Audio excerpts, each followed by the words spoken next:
katanungan, aking tatanungin sa aking mga kapatid, naharapan nila sagutin ng buong puso. Andrew and AG, first, we acknowledge that our children who are conceived and born in sin and are subject to the misery that sin brings, even the condemnation of God, are sanctified in Christ, and so, as members of His church, ought to be baptized. Second, we acknowledge that the teaching of the Old and New Testaments, summarized in the articles of the Christian faith and taught in this Christian church, is the true and complete doctrine of salvation.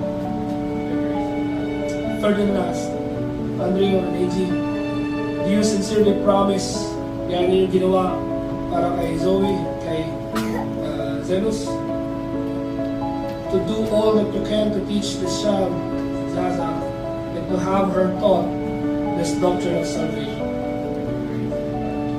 Nasaksayan po natin ang kapahigan natin mga kapatid sa ganap na pagkaunawa kung bakit isa sa katuparan ang sakramento ng bautismo sa kanyang ikatlong covenant child na si Zalea Asha Ibanez Padilla. Kaya naman sa biyaya ng Panginoon, sa kanyang kalulatian at sa ating edification bilang church, nawa ang Diyos na maluwalhati sa pagkaka-administer ng sacrament of baptism kay Zalea.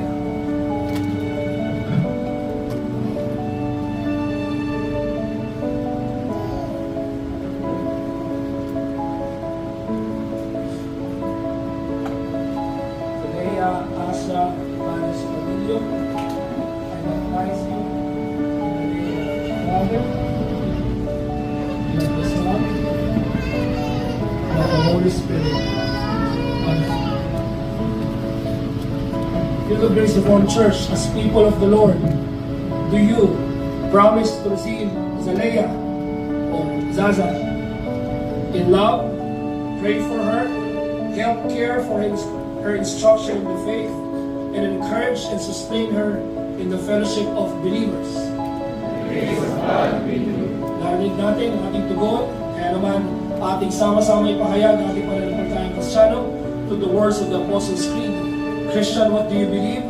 I believe in God the Father Almighty, maker of heaven and earth, and in Jesus Christ, His only begotten Son, our Lord, who was conceived by the Holy Spirit, born of the Virgin Mary, suffered under Pontius Pilate, was crucified, dead, and buried. He descended into hell. And the third day He rose again from the dead.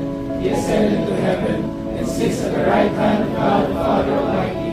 From there He shall come to judge the living and the dead.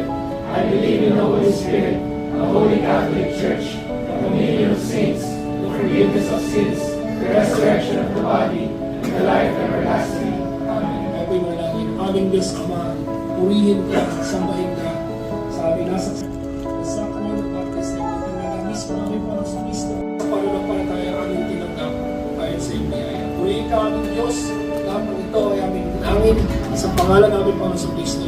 Amen. Purihin po ating Panginoon. Tayo po lahat ay tumayo.